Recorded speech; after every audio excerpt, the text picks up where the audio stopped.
Good morning, everyone. Happy Friday, August 13th. All right, lucky Friday the 13th. So hopefully that means we can get some action today. So let's get after it here, right? Couple things, right off the opening.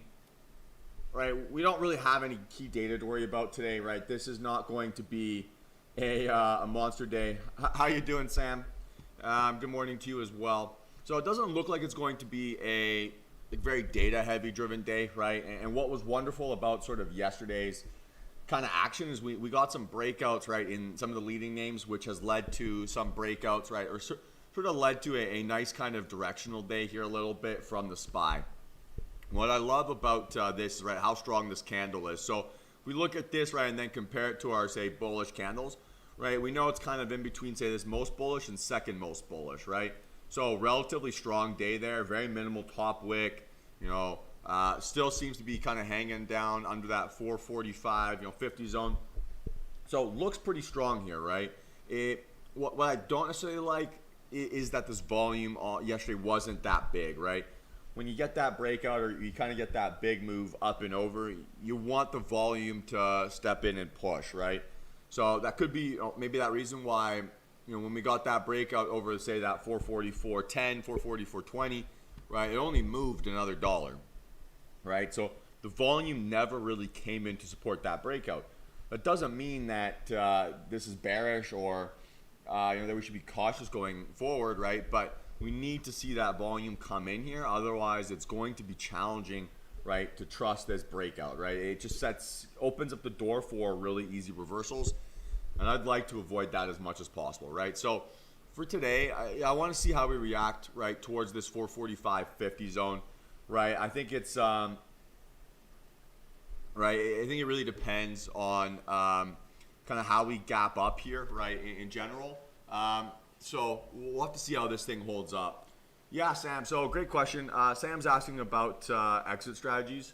So generally, I use a trailing stop. So for myself personally, I struggle with just the greed of closing positions sometimes. So obviously I have like targets, right? Next resistance areas, all this sort of stuff.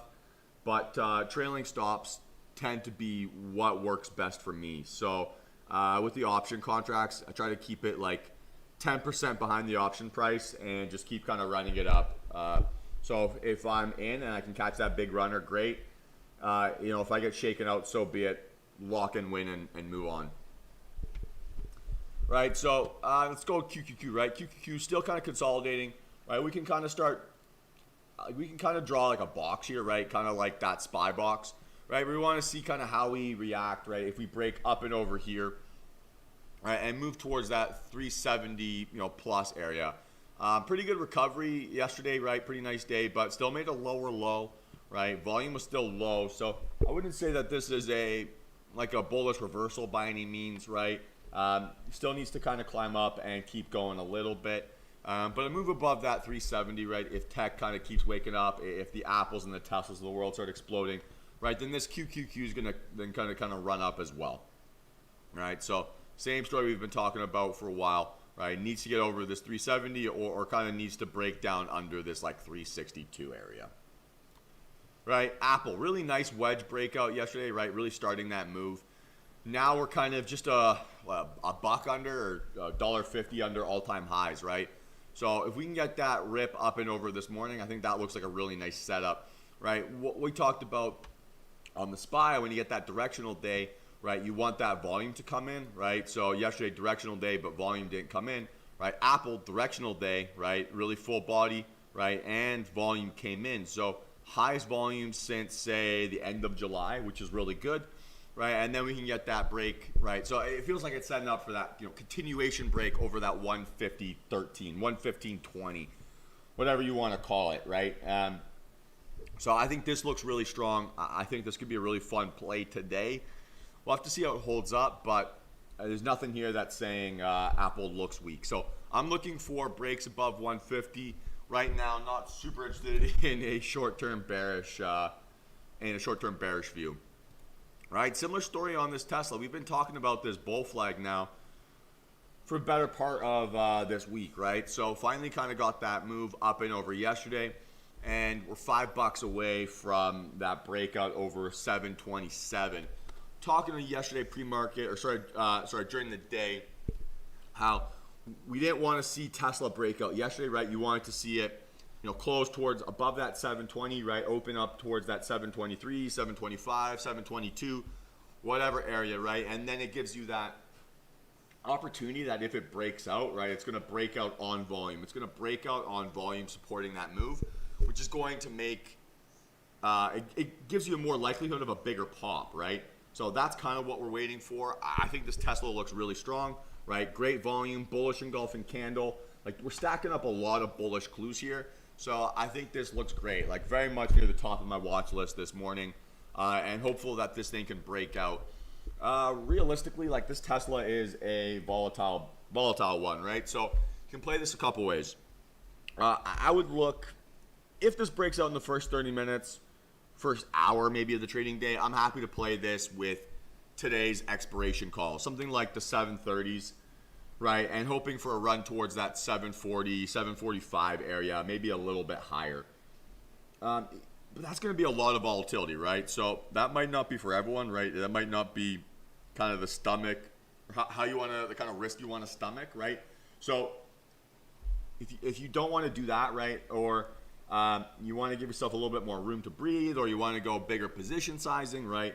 Go next week's calls or end of next week's calls, something like 2 weeks out, right? Go like something like the 750s or the 800s, right? If you're 2 weeks out, and use that leverage, right? And hopefully you can get a little bit of follow through, right? But if it doesn't move, or takes a little bit of time and chops about, you're not getting crushed, right? So if you're gonna play today's expirations, right? You're gonna play today's calls on this Tesla, size down, right? And don't be too aggressive with your strike price.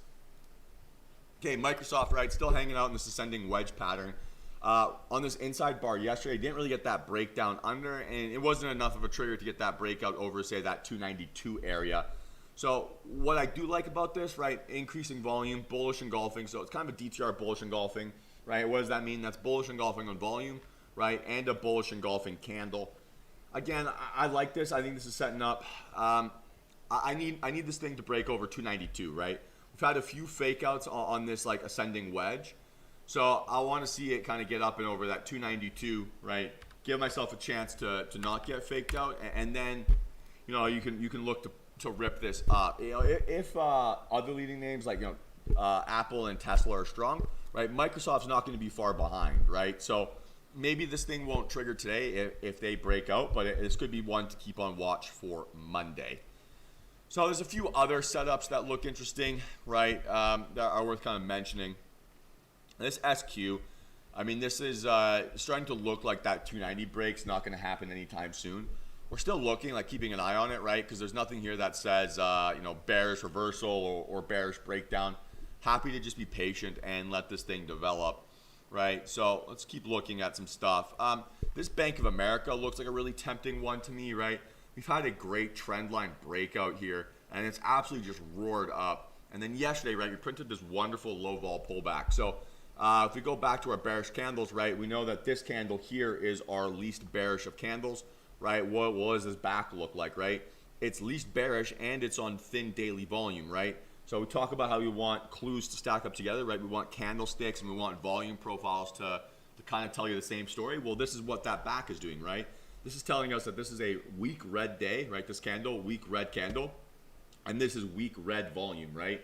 So weak sellers in volume, weak sellers in the candle. So we're synced up, right? We're telling the same story, and I think that looks really strong. We have a lot of potential for kind of continuation or momentum above that 42.30, right? And that thing can start moving, I'd say like 50 cents at a time, something like that, right? You're going to see a little bit of resistance at this like 42.75, right? Then round number 45, then you got 43, right? And then you have a little bit of room up towards that 45, right? Potentially 45 zone as a multi-day swing. This back has a chance to move well. And so I wouldn't want to play this probably with today's calls. So if this thing does break out, and I would love for it to, I'm going to look to play this with probably 1 month out options. Something like the 45s, 1 month out, and hopefully can get a little bit of follow through. Sizing wise, it's going to be something like a quarter position size. So if this thing does go kind of worthless, it's not going to be particularly painful.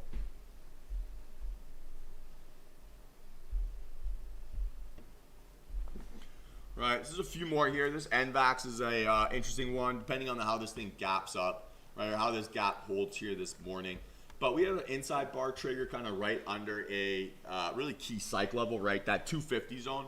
So we can break out up and over that 250, which we are kind of doing right now here pre-market, unfortunately. I'd like to see that hold, right? If it can't, then I'm looking for moves above 255, right, towards kind of all-time highs.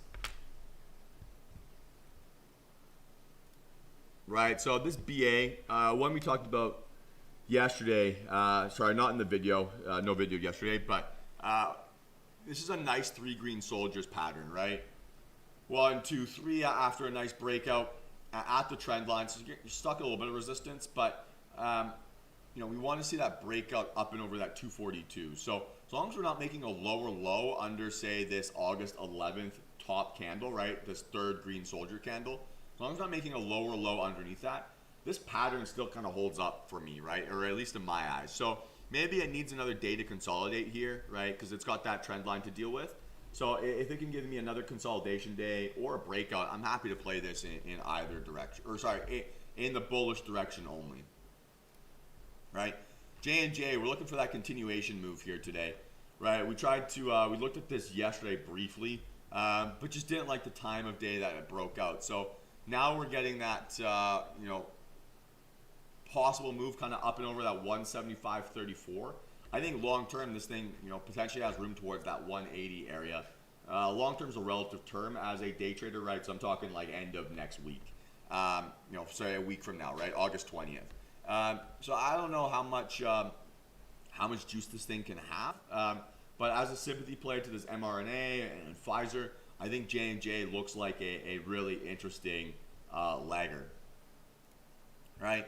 Another one here is Pfizer. You know, Pfizer's given us kind of double inside bars. Again, I don't know if it's going to be ready today. I'd like to see a breakout up and over this 48.60, right, for an eventual test of that $50 area, right? I think that would be a really tempting move. So if we can get that kind of breakout, you know, that would be a lot of fun. Maybe not today. The longer it can go, or kind of the longer it can hold up, right, we can start to kind of make the argument that this starts to become a bit of a wedge, right? So if we get another point of contact here, maybe something like this 48.20 area, right, something like that, that gives you an extra little catalyst for that breakout up and over that 48.60 for a move towards that $50 mark, right?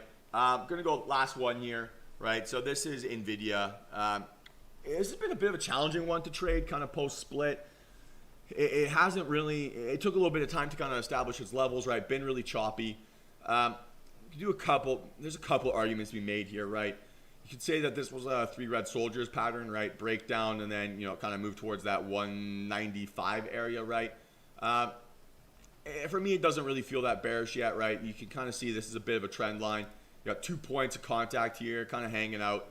So, like, it just kind of looks like this, right? It looks like we're in an upward channel.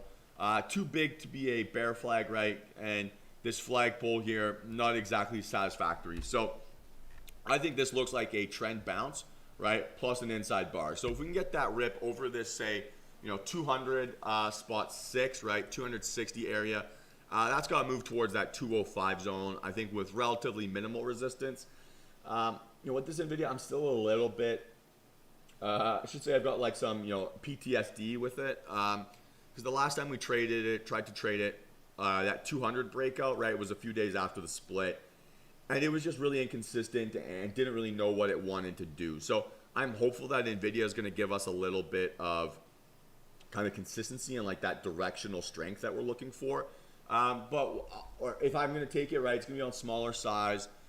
And I'm not going to go crazy chasing this up. If it's going to move, it has the potential to move a lot for us. So there's no need to get greedy with it here, right? So in general, I would say we've got quite a few decent looking setups. Again, it's not been the easiest of weeks, right? With kind of like challenging market conditions and just like not really getting that much action in general, right? It's been a week that pays to be disciplined. So I'm hopeful that Friday can be a little bit more exciting and a little bit more fun, but we're not going to give away our green week, right? We're not going to force anything that isn't there, and we're going to make sure that we finish the day strong.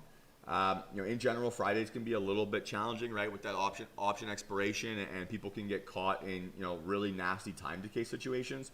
So don't do that, right? Don't allow yourself to that to happen to yourself. Right, outside of that first hour, stick to next week's calls or next week's puts if you want to play those moves, right? Give yourself a chance to be successful, and you don't have to go for that mega move right away. If you get that follow through, you kind of get that rip, you're going to get paid regardless. So no need to get greedy. For those of you who are non-DTR guests or non-DTR members, sorry, right? I'm making DTR free for sort of the rest of August, right? So if you want to trade with me all day long, right, kind of talk through setups as they're happening and kind of stream with me and stuff like that, feel free to sign up on my website at www.dtrtrading.com. It's as a free trial, right? So you got to put your information in, and you have up until September 1st to decide if you want to become a full-time member or not. Obviously, you'll get an email before anything renews, all those sort of things. But come check us out, right? In worst case scenario, you can come see us for a day and see what it's like, and bounce some ideas. But otherwise, hope you all have a wonderful trading day, right? Crush it. Link is in the description below. So have a really good day. Best of luck out there and happy hunting, and hopefully see you all in the room later today. Peace.